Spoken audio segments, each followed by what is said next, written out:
Hello, hello. Miss Anderson coming to you from Mount Olympus, and I am going to be the goddess that guides you through your reading of the epic poem, the Odyssey. Now that you know a little bit more about Greek mythology, Greek customs, and how to read an epic poem, you are now going to delve into book one of the Odyssey. Now, here's the thing, books in the Odyssey, in many epic poems, are actual chapters. And we are not going to read every single chapter of the Odyssey. We are actually going to skip around a little bit. So we're going to start with book one, and then we're going to skip all the way to book five. And that's just because it is a long epic. I can't believe that people used to memorize this entire epic poem, all of it, and then travel around and sing it and recite it to people all around Greece. Crazy thought. I can barely memorize a speech. Whew. Anyway, so that is what we are going to do. And I am going to be your guide and help you summarize after every book that you read. All right, so where is Odysseus in our story now? Well, we know that he just got done fighting in the Battle of Troy, and we know a little bit about Odysseus from his fighting in that battle. We know that he is extremely intelligent. He came up with the Trojan horse idea. Genius. And it is important that we know the traits and the characteristics of an epic hero, because that's going to play a major part in our story throughout the Odyssey. It also is important that you know what an epic flaw is, because heroes are not without flaw, right? And so be sure that you read that information and know what I'm talking about when I say epic hero and epic flaw, because we're going to be tracking those traits throughout our reading. Okay, so the Odyssey starts in medias res. Ooh, it sounds so fancy. That is Latin for in the midst of things, in the middle of things. So we don't get the story beginning right after Troy. No. We get when he's been wandering out there for a while, and how in the world has this man not gotten home yet? We don't know, because the story starts in the middle of it, okay? And so we get Odysseus when he's already been gone from Troy for a long time, and how has he not gotten home? I mean, Greece is really not that big. The islands are pretty close to each other.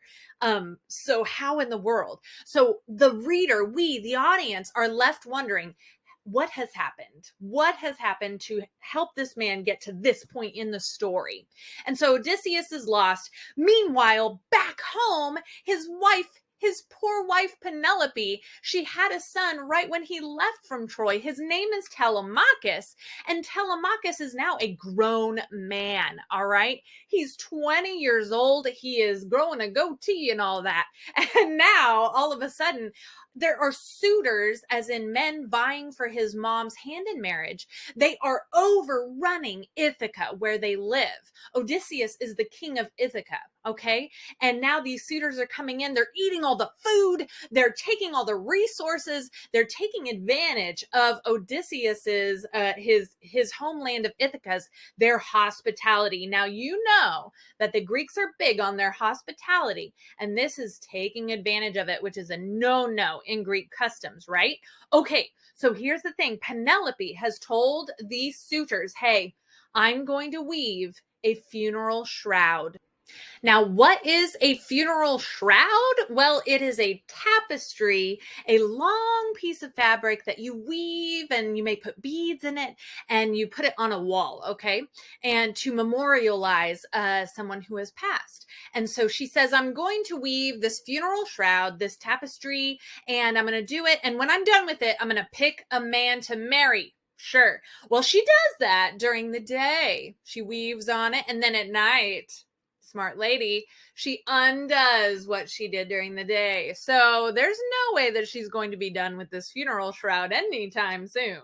Meanwhile, Telemachus is like, I am done with these suitors taking over my house. Yes. And all the suitors are worried that Telemachus is going to get old enough that he can take over power. Okay. And so Telemachus decides that he's going to call all the representatives from Ithaca and he's going to ask for the suitors to go away. All right. He's going to say, you know what? The suitors, they've taken advantage and they need to be removed from Ithaca. Well, Athena, goddess of wisdom, she is amazing. She goes with Telemachus and disguises herself and rallies the troops for Telemachus, but ultimately the suitors accuse Penelope of showing favor to all of them and picking none of them, and it's very rude. All right, they do not they're not very nice to Penelope, right?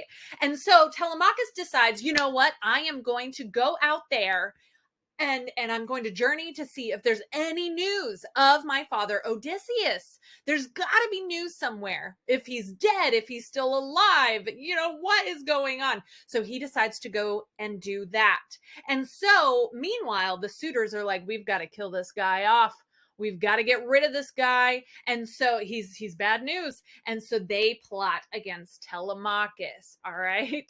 So that is what's going on in Ithaca. Now, I'm not going to spoil what's going on with Odysseus. I want you to be sure to read the epic poem. All right. As you read, here's what I want you to do. I don't want you to get hung up with the language. There's going to be some great descriptions, and I want you to notice that rich imagery. I want you to make sure that you understand what's going on and the plot points. So there in your guided notes, it is linked there for you.